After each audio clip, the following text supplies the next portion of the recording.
আর সারা জীবন মনে রাখবেন, আল্লাহর কাছ থেকে তিনটা সম্পদ চেয়ে নিবেন। বলেন কয়টা? বলেন আজকে থেকে আমরা আল্লাহর কাছে কয়টা সম্পদ চাবো? এক নাম্বার 20 তলা বাড়ি। সম্পদ না এটা? আরে কি বলেন, সম্পদ না? ইবনে মাজা কিতাবের নাম, 1856 নাম্বার হাদিস। স্বর্ণ আর রূপার ব্যাপারে আয়াত নাজিল হয়েছে। তা আয়াত নাজিল হওয়ার পর খুব ধমক দিছে আল্লাহ আয়াতের মধ্যে, যারা স্বর্ণ রূপা জমা করে, যাকাত দেয় না, সদকা করে না, আল্লাহ ধমক দিছে। এখন সাহাবারা রাসূল আকরাম সাল্লাল্লাহু আলাইহি সাল্লামকে বললেন, আইয়াল মালি নাত্তাখিযু ইয়া রাসূলুল্লাহ, হুজুর আমরা কোন সম্পদ কামাই করব, কোন মাল আমরা জমা করব, তাহলে আমাদেরকে একটু বলেন। স্বর্ণ রূপার ব্যাপারে আল্লাহ এত কঠোর কথা বলছে, ইয়া রাসূলুল্লাহ আমরা কেমন সম্পদ কামাই করব একটু বলেন। তো রাসূল আকরাম সাল্লাল্লাহু আলাইহি সাল্লাম একটু রাগ হয়ে গেছে যে আমার সাহাবারা সম্পদের কথা জিজ্ঞেস করলো কেন। রাগ হয়ে একটু চলে গেছে। হযরত ওমর ফারুক রাদিয়াল্লাহু তাআলা আনহু সাহাবাদেরকে বললেন, তোমরা থামো, আমি বিষয়টা যাই না তোমাদেরকে জানাইতেছি। নবীজির মেজাজ খুব বুঝতেন হযরত ওমর ফারুক রাদিয়াল্লাহু তাআলা আনহু। রাসূল আকরাম সাল্লাল্লাহু আলাইহি সাল্লামের কাছে আসলেন, সুযোগ বুঝা নবীজিকে বললেন, হুজুর সাহাবারা প্রশ্ন করছে আপনার কাছে কোন মাল আমরা কামাই করব, যদি একটু বলতেন। নবীজি বলছেন, ও আচ্ছা আচ্ছা, মানে এখন রাগ ঠান্ডা আছে। আল্লাহ নবী বললেন, লিয়াত্তাখিজ আহাদুকুম কলবান শাকিরা, এক নাম্বার তোমাদের সবাই যেন কামাই করো কলবান শাকিরা, এমন একটা কলব যে কলবটা বেশি বেশি আল্লাহর শুকরিয়া আদায় করতে পারে। এক গ্লাস পানি পান করলাম, আলহামদুলিল্লাহ। এক লোকমা ভাত আমি খাইলাম, আল্লাহুম্মা লাকাল হামদু ওয়া লাকাশ শুকরু। এক ঢোক পানি আমি পান করলাম, আল্লাহুম্মা লাকাল হামদু ওয়া লাকাশ শুকরু। এমন একটা কলব যে কলব বেশি বেশি আল্লাহর শুকরিয়া আদায় করতে পারে। হাদিস দ্বারা বোঝা যায়, মুখ দিয়া যদিও বলি আলহামদুলিল্লাহ, শুকরিয়াটা আসতে হবে কলব থেকে। যদিও জবান দিয়ে বলি আমরা, বলেন আসতে হবে কোত্থেকে? মানে আল্লাহ আপনি যে আমারে পান করাইলেন, আপনি যে খাওয়াইলেন, আমি খুশি আল্লাহ, আলহামদুলিল্লাহ। বলেন তো গরমকালে আপনি একটু ঠান্ডা পানি পান করলেন, এই ঠান্ডা পানি পান করার পর আপনার কি অবস্থা হবে? গরমকালে খুব গরম, ঠান্ডা পানি ঠান্ডা শরবত পান করলেন। আচ্ছা রমজান মাস, গরমকাল, রমজান মাস, দিন বড়, 16 ঘন্টা রোজা রেখা এক গ্লাস ঠান্ডা শরবত পান করলেন, মুখ দিয়া নাও যদি বলেন, কলব থেকে, দেহ থেকে, অঙ্গ প্রত্যঙ্গ থেকে আল্লাহ শুকরিয়া বের হবে। তাহলে কলব এমন একটা কলব যে কলবটা বেশি বেশি শুকরিয়া আদায় করতে পারে। দুই নাম্বার কলবা ওয়ালিসানান যাকিরা, এমন একটা জিহ্বা যে জিহ্বা বেশি বেশি আল্লাহর জিকির করতে পারে। যে জিহ্বা বেশি বেশি কার জিকির করে? আল্লাহর জিকির করে।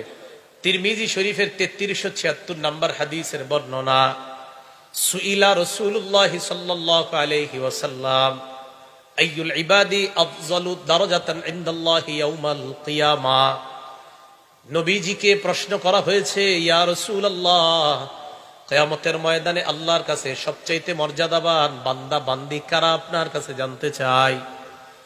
নবীজি জবাব দিলেন, আয-যাকিরুনাল্লাহ কাসীরান ওয়াজ-যাকিরাত, যেই সমস্ত নারী পুরুষ বেশি বেশি আল্লাহর জিকির আদায় করে, এই নারী পুরুষগুলা কিয়ামতের ময়দানে আল্লাহর কাছে সবচাইতে মর্যাদাবান বান্দা বান্দি হয়ে যাবে। জিকির কইরেন, বাসের মধ্যে বসা জিকির করবেন। কৃষক ভাই কাজ করতেছেন, জবানে চালু রাখেন সুবহানাল্লাহ, আলহামদুলিল্লাহ, লা ইলাহা ইল্লাল্লাহ, আল্লাহু আকবার। কষ্টের কাজ করতেছেন, 10 মিনিট কাজ করার পর আবার থেমে যান, থামার পর 30 সেকেন্ড ইস্তেগফার পাঠ করেন, আস্তাগফিরুল্লাহ, আস্তাগফিরুল্লাহ, আস্তাগফিরুল্লাহ। আল্লাহর কোরআন প্রমাণ করে, যত বেশি ইস্তেগফার বান্দা পাঠ করে, ইয়াজিদকুম কুওয়াতান ইলা কুওয়াতিকুম, তোমাদের শক্তি আল্লাহ বাড়িয়ে দেয়। কৃষিকাজ, এটা কি শক্তির প্রয়োজন আছে না নাই? তাহলে আপনি কাজ করতে করতে ক্লান্ত হয়ে গেছেন, বাস এবার কোরআন বিশ্বাস করে নেন যে আল্লাহর কোরআনে বলছে আস্তাগফিরুল্লাহ বললে নাকি আল্লাহ শক্তি বাড়ায়।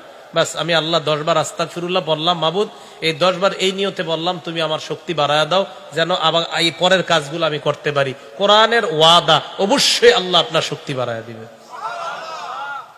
জবান জিকিরের মাধ্যমে তাজা রাখেন। মা বোনরা রান্না করতেছেন, রান্না করার সময় জবানটা চালু রাখেন, আবু হুরায়রা রাদিয়াল্লাহু তাআলা আন গাছ লাগায়।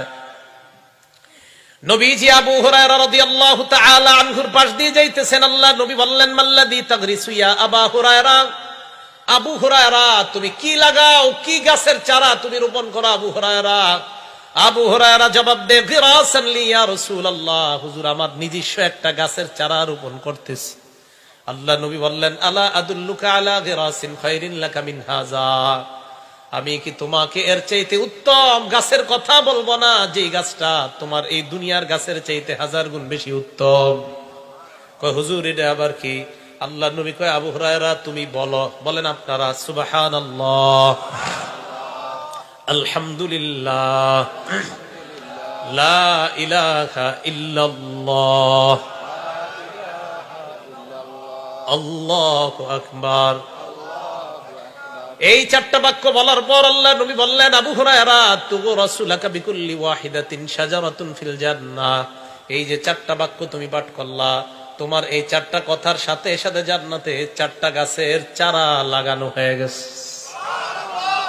তাহলে বাসের মধ্যে বৈশা রয়েছেন কেন? জিহ্বাটা বন্ধ রাখবেন, জিকির চালু রাখেন।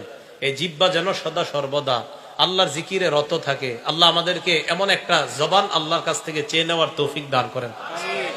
কয় জিনিস চাইতে হবে আল্লাহর কাছে? কয় সম্পদ? 3টা। 1 নাম্বার শুকুর গুজারি কলব, 2 নাম্বার জিকিরকারী লিসান জিহ্বা,